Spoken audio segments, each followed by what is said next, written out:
You're watching Politics Tonight, and today we're shifting our attention to food pricing and national stability. And I have two great minds on the program tonight who will be helping me with deep insights into this complex situation on our hands. Chief Nia Kisiju is a journalist, writer, and policy analyst who joins us from our Abuja studio. Good evening to you, sir. Thank you so much for joining us this evening.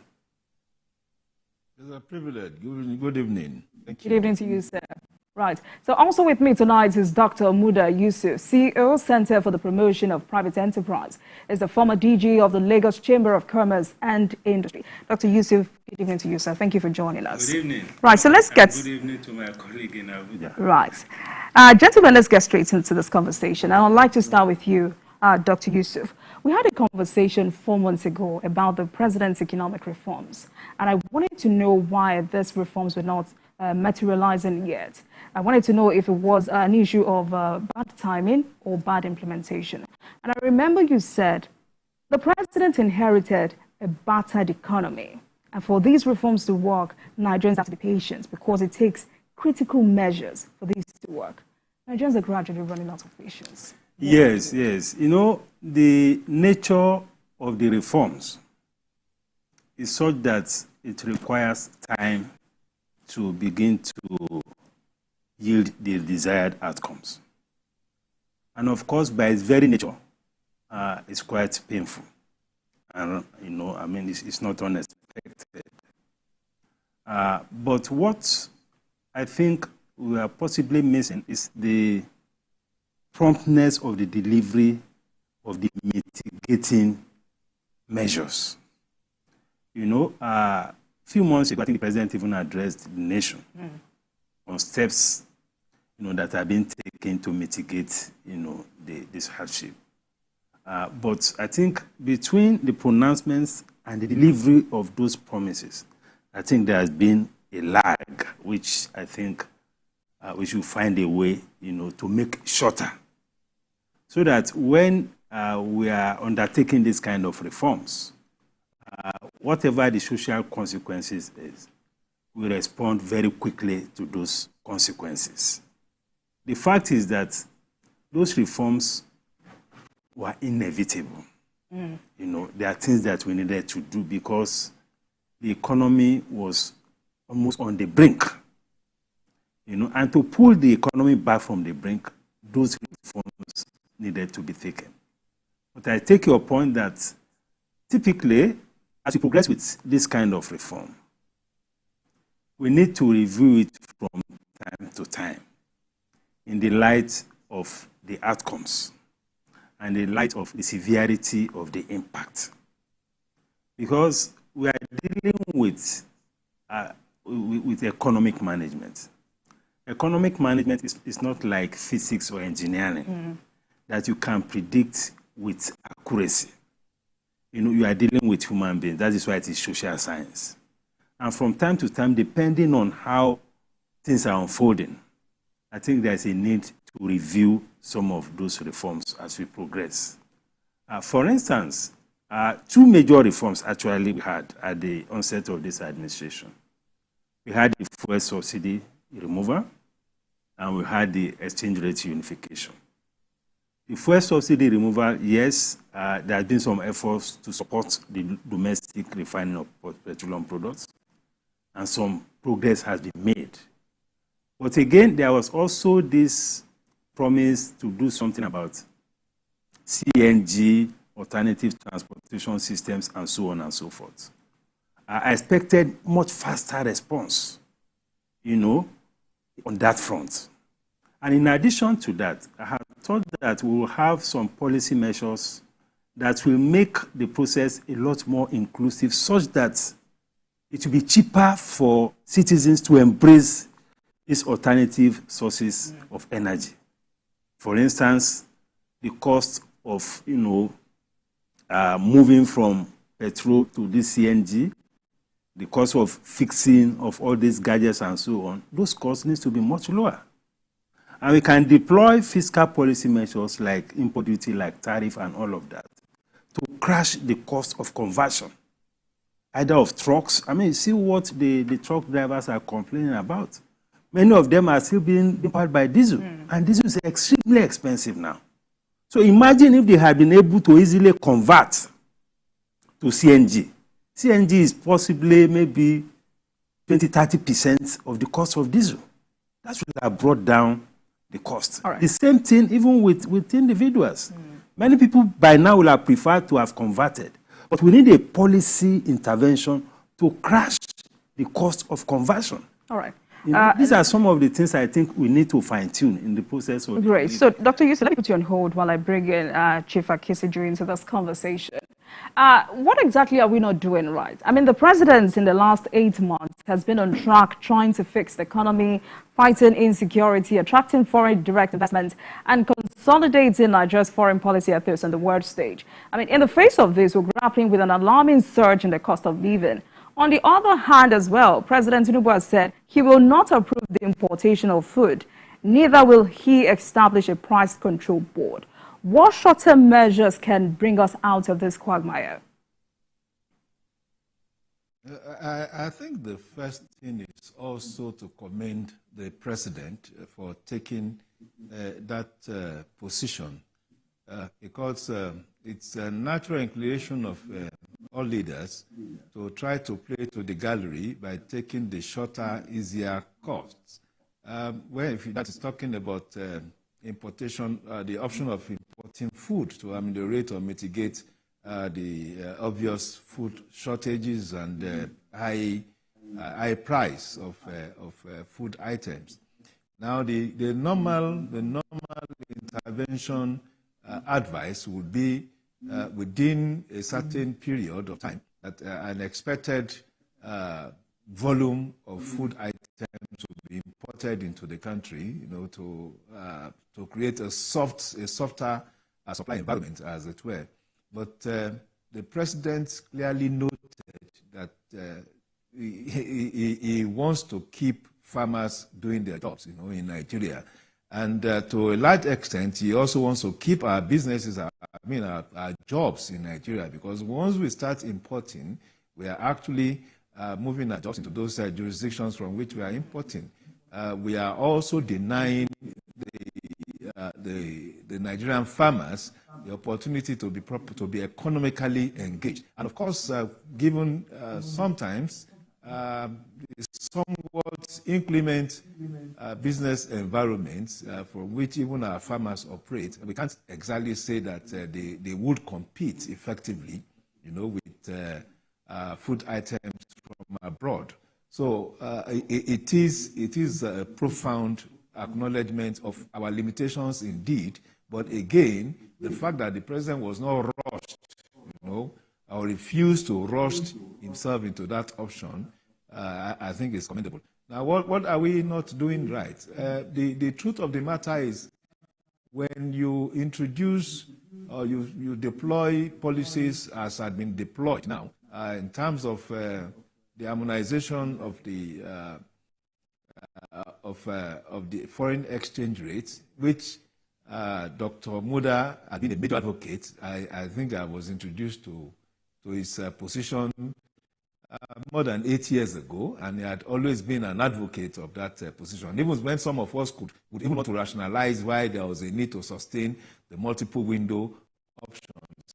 But again, the reality is that you do not sustain what we're doing. You could not sustain what we're doing, the kind of the policy deployment we had before, in the light of low foreign exchange reserve. If we are going to manage float, they call it, but if we are going to continue to sustain or maintain that policy that policy option, the option is that we'll go bankrupt, and we're near bankruptcy, by May 2023. The federal government has actually started borrowing money, to pay salaries. And when it comes to that, it shows that we are taking loans to pay salaries, which is a recurrent aid. And to that extent, we are moving away from what used to be the argument of taking loans to fund capital projects that are productive and that can even pay for themselves, as it were. So the inevitability of the adoption and streaming of those policies were obvious. But again, the fact that we had so much latched on and been, I mean, we are so much for a long time become dependent, on the resources of our, the earnings, from our economy, as it were.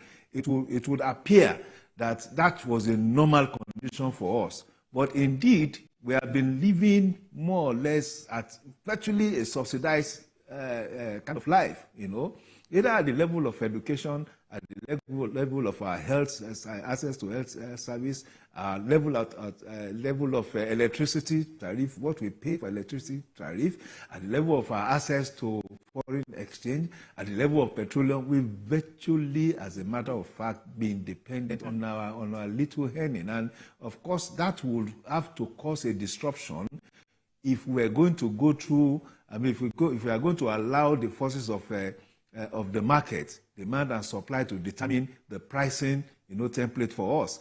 So I think this is what we are just going through now. It is the first sign, or the first impact or effect, as it were, of a change, in policy.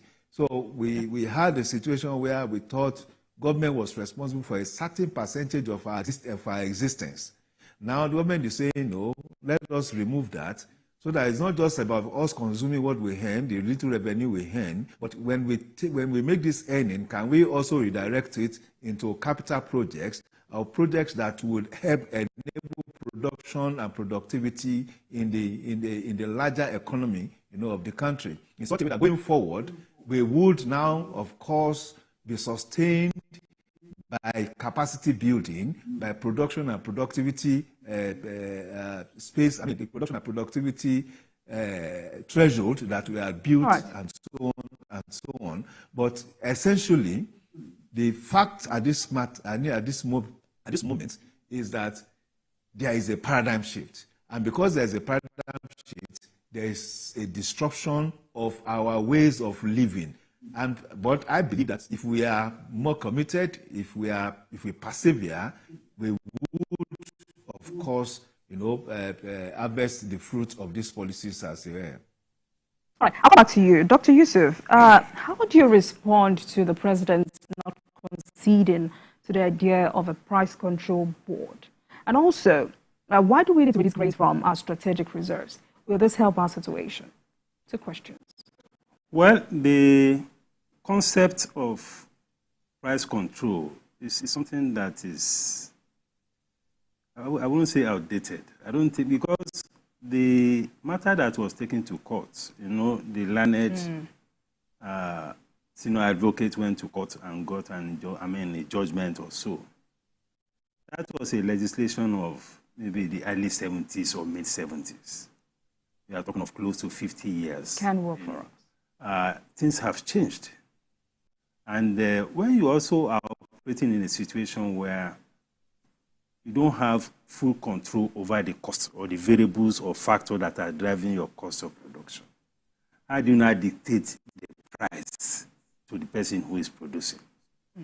Somebody's in production, the person is buying foreign exchange, there's no control over that. The person is buying diesel, there's no control. Cost of transportation, cost of labor, all of these costs. If there is no control over that, how do you now go and control the price of the product? So it's not something that is practicable, So I don't think it's something that can work. When we are dealing with a pricing or inflation crisis, I think one of the biggest issues we should be focusing on is the issue of supply. How do we ensure that we improve supply? In the days of the essential commodities, for those who are old enough, people had to kill and people the soldiers would be flogging people and all of that, all sorts of commotion. Sometimes the military people were even breaking into people's shops, accusing them of hoarding and all of that, So those kind of approaches, I don't think it fits into the modern day economic management. What we need to focus on is what are the strategies to improve supply? And talking about strategies, particularly with respect to staple foods, I think it is important for the government to engage the critical stakeholders in that space. Because if you look at the biggest complaints now in town around this cost of living, you'll be talking about staple foods like bread, like noodles, like sugar, cooking oil, cooking gas, rice, grains, and of course, energy products. These are the basic things. And the good thing about the structure of the economy now is that you have major players in that space. If you talk of flour mills, I mean, maybe 5 or 3 of them account for close to 80% of the production. We can sit down with them, agree on pragmatic, practical solutions to deal with this problem. If it requires government giving concession to them, in whichever way, to crash the price of flour. If you crash the price of flour, you'll be bringing down the price of bread. You'll be bringing down the price of noodles, spaghetti. All of these things are flour related. If you engage those who are in sugar production, what exactly can we do? Because it's an emergency, whether we like it or not. And when you are in an emergency situation, you have to put all options on the table. To be able to calm the nerves of the citizens.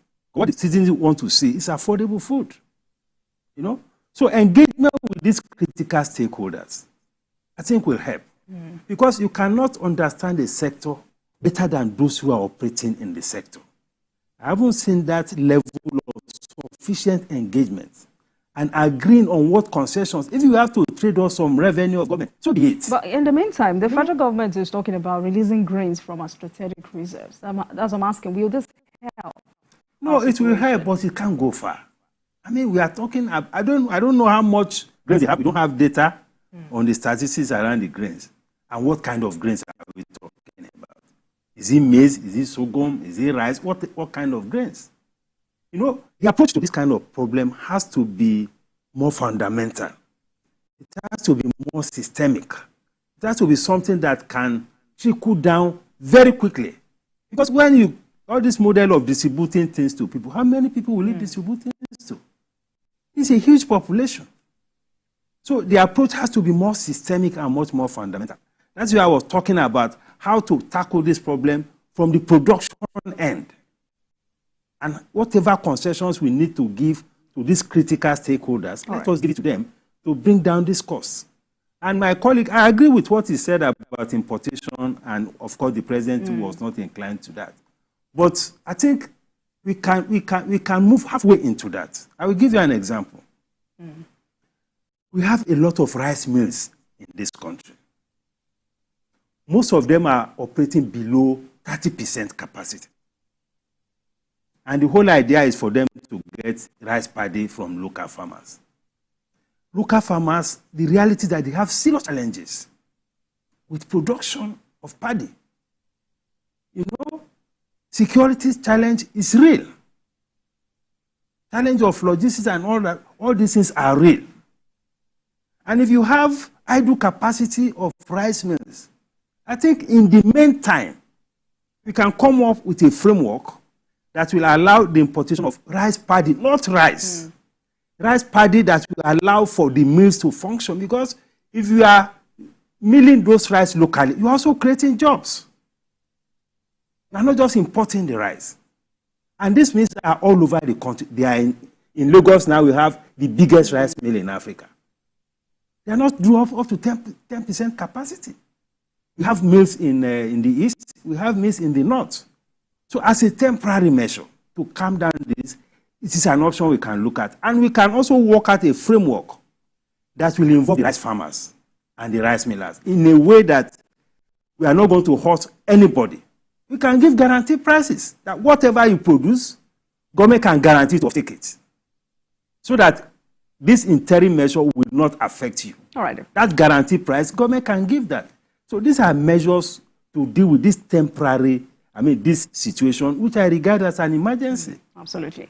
Now, let me go to Abuja. If you would agree with me, Chief Akisiju, that one of the primary factors contributing to this hardship is the drastic depreciation of the naira.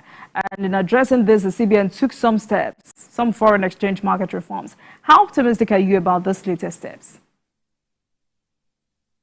Well, just like I said, it's when the policy that determines a process change is esteemed or applied, we should expect some sort of disruptions. One, perhaps since I'd known the basic alphabets around economy, we in this country we have been, how do I call it? We had been implementing a basic pegging pegging of our exchange rate, and perhaps in the last 16 to not even 16, perhaps in the last 20 years, we also determined what we went into what is called the managed float and all that. Either the peg or the managed, they are cousins of in the same family, and then all of a sudden we have a policy that says, okay, now it's the market forces that will determine it, and that translates to mean that to a large extent the CBN will not be coming to the market as an intervenor, unlike what we used to have in the past, where the CBN at the point in time was a major supplier of forex in the market, into the foreign exchange market. So when you have this kind of policy, it does mean that the processes and of course the transactions around the economy would have to change. Because one, we will now be talking about price discovery. We have not, in the last so many years, more than 40, 50 years, we can't determine the real cost, the real price at which we purchase other currencies, especially the convertible currency, dollar, pounds, euro, and all that. We could not specifically say. And because it was pegged or crawling peg or managed float, and the important thing was that the CBN was coming to the market, to supply forex, and to that extent, because the forex were not being traded at their real value, it would mean that for every dollar purchased or for every pounds or euro or yen purchased, the CBN was actually subsidizing that transaction. Now, the paradigm shift here is saying that we are moving away, virtually, away totally from that kind of transaction. So, but again, would it work? That's the question, and I think it will work, depending on the extent of the capacity of the CBN, to manage not just the policy deployments, the ancillary policy deployments to back up the major one, as it were. But I think there's also the need for the willpower by the CBN governor to be able to sanction, because, of course, we have heard how some elements in that space are profiteering, are also manipulating the space, as it were. But I think there should be a monitoring mechanism that the CBN should put in place to know if the system, because an open market forex template is determined or is premised on transparency, and that nobody comes into that space to game that space. So it is an open thing. So therefore, when you have people who want to game it, the CBN should be up and doing in terms of monitoring and, of course, sanctioning such people that are trying to manipulate the market, as it were. So, and again, I believe that the nature of demand for forex in Nigeria has been skewed away from production, which is important. The latest data that we have, that in 10 years, the the sum of forex secured by Nigerians, more than 60% of it went into financing health tourism into other countries and paying for school fees, as it were, and of course, basic travel allowances. So we were not actually securing or purchasing foreign exchange for productive activity. The quantum of forex that went into manufacturing was less than 25% of the total trade, total sum. So what that tells you essentially is that we've been playing around with our forex, and forex had not been easy to come by in the country. One, of course, we have very many different reasons for that, but the essential fact is that there's also a need for an attitude change, in the way Nigerians seek out funding in the forex market. I would prefer a preference of a sort, for manufacturers and producers of goods, and goods especially that we produce in country. There are certain machineries, there are certain raw materials that cannot be accessed in country. So those kind of sectors should have preferential access to forex, not for health, not for education, because these are not essential. You have educational institutions in Nigeria that can stand by their own, by themselves, anywhere in the world. You have health institutions. Yes, people complain, but the latest we are hearing is that there's a reverse health tourism traffic from the developed world even to Nigeria now, which talks to the fact that beside our public institutions, and we have many of them that are very good, they are center of excellence, many of our university teaching hospitals, we also have new private health institutions, health clinics that are also very, very up to date in terms of equipment and the personnel, health personnel. So the important thing is for us as Nigerians to also start looking inward into how we can start applying ourselves without spending or securing foreign forex to set our exotic needs, the way I put it. Because when you have to secure so much foreign exchange to travel for education, to travel for tourism, to travel for health and all that, at this critical point in time, what we desire most is that the little fund we are able to raise should go into production and productivity. And yes, some of the policies that we have seen the CBN deployed are having impact. Obviously, when we look at the outcome of such policies, we see the prices still falling. But the basic fundamental thing is that the supply of forex in the market is still not enough. And I think that is what needs to be addressed. Right. Thank you so much. Gentlemen, let's take a break. And when we come back,